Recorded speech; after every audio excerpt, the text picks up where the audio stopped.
મારું નામ નવલભાઈ નરભેરામભાઈ નીતિ માંડલ. અહીંયા હું ખેતરમાં ટ્રેક્ટર હાંકતો હતો અને ઉપરથી તાર પડ્યો. પછી અમે ટ્રેક્ટર થોડુંક બાજુમાં હતું, જો થોડાક આગળ વધતો માથે પડે એવી પરિસ્થિતિ છે ને. આ 35 વર્ષથી આ થાંભલો છે, હજી કાંઈ મેન્ટેનન્સ થયું નથી. આ જયારે આ લાઈન નાખી હતી ત્યારે ક્યારે નાખી હતી, કોણ નાખી ગયું એ કાંઈ અમને જાણવાનો અધિકાર નથી. અવારનવાર અમે રજૂઆત કરેલી છે. અહીંયા જે બધા અધિકારીઓ આવે એને આપણે ચાલુ પાકમાં ગમે ત્યારે મંજૂરી વગર આવે છે ને જાય છે, ક્યારે કાંઈ સાંભળતા નથી. અમને કાંઈ કહેતા જ નથી. અમને કાંઈ કહેતા જ નથી ક્યારે. અને અમે એ એકવાર જાણવા માંગીએ છીએ, જો અમારો હક હોય તો 30 વર્ષ પહેલા કેની મંજૂરીથી આ લાઈન નાખી છે એ અમારે જાણવું છે એકવાર. એ અમને ખાલી જાણવા મળી જાય તો અમારે વળતરે નથી જોતી.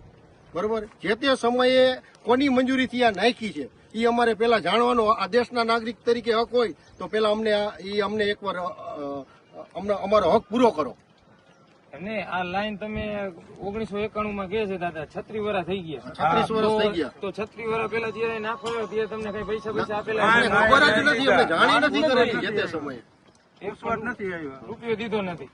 અને આ તમે જો આખો થાંભલો તો બધો કાટ થઈ ગયો હે, આખો થાંભલો કાટ થઈ ગયો.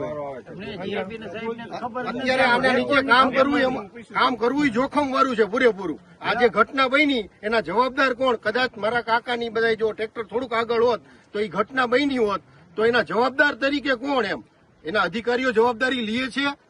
એટલે એ લોકોને અત્યારે જો જવાબદારી લેતા હોય તો આ થાંભલો આવીને જોઈ જાય, આખો સડી ગયેલો થાંભલો છે. એટલે આ બધી રજૂઆત રહી ઉચ્ચ લેવલે થવી જોઈએ, એના અમને જવાબ મળવા જોઈએ. બરાબર. શેની લાઈન શેની છે?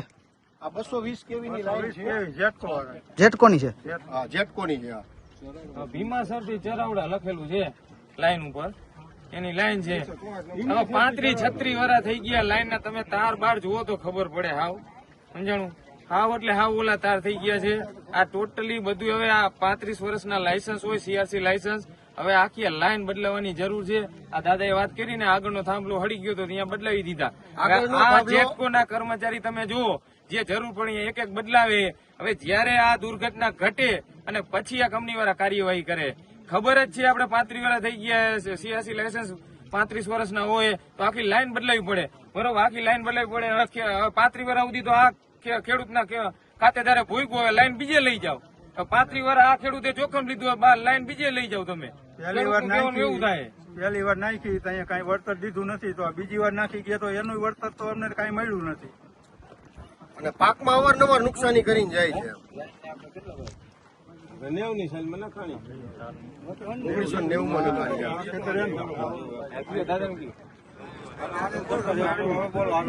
તમારું નામ ને ગામનું નામ?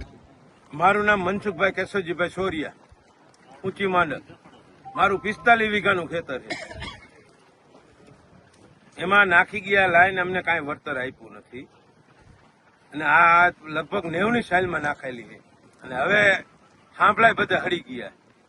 અને અમારે થાંભલાય ખરાબામાં જાય હોય તો અમારા થાંભલા એ ફેરવીને બીજે નથી લઈ જતા. બાજુમાં ખરાબો છે તોય અમારા ખેતરમાં છે. ખરાબામાં લેવાનું કઈ તો રૂપિયા માંગે. હા, તો રૂપિયા માંગે. 1 કરોડ 1 કરોડ રૂપિયા ભરો તો તમને ફેરવી દે એમ કીએ.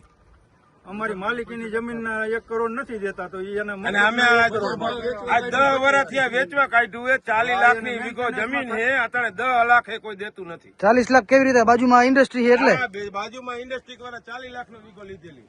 હા, બરોબર. અમને 10 લાખ રૂપિયા કોઈ દેતું નથી આ તારના હિસાબે. આમ જોવો ને, 40 વીઘા ભાઈ નું એને 45 વીઘા મારું, 100 વીઘા જમીન 20 વીઘા પર બીજાનું આવે. આ ત્રણેય બાજુ કારખાના આખો વિસ્તાર કેવાય ને ઔદ્યોગિક છે. તમે જુઓ કાકા ને આ તાર ને થાંભલા હિસાબે ખેતર વેચાતું નથી. હા, વેચાતું નથી એના હિસાબે. આ સિચ્યુએશન છે ભાઈ. એટલે 56 લાખ ખેડૂતો સમજી જાઓ. અત્યારે આપને એમ લાગે કે MRC કમિટીમાં બહીન બરોબર જે પ્રશાસન ને કલેક્ટર સાહેબ એમ કે 2 ગણું બજાર કિંમત નું 58 લાખ આપે ને અમુક ને એમ કે 63 લાખ આપે. બરોબર, આ ભવિષ્યમાં તમને કેવડી નુકસાની આવશે. જુઓ, આ 40 લાખ રૂપિયા વીઘે ખેતર વેચાય છે આ તારે કાકા કે ને 10 લાખમાં કોઈ લેવા હા રાજી લેવા નથી. રાજી નથી. હવે વીઘે 30 લાખની નુકસાની કોણ ભોગવે? આ 40 વીઘાનું ખેતર હે. 100 વીઘા હા, 40 આ ને 40 બધાય ઓલું. થઈને 100 વીઘા. આ ટોટલ 100 વીઘાનું ખેતર હે. આ કેવડી નુકસાની ગણો તમે? તો આ સરકાર જે વાતું કરે છે કે આ ખેડૂતને ફાયદો કરી દીધો એવડું વળતર કી એવડું વળતર આપે એ બધું સાચું કે ખોટું? ખોટું. તો ખોટું તદ્દન. આવું નથી. બાકી તો કોણીએ ગોર ચોવડવા જેવું છે. હજી કોઈને દીધા નથી, આપી એમ કીએ પણ દીએ તો ખબર પડે ને.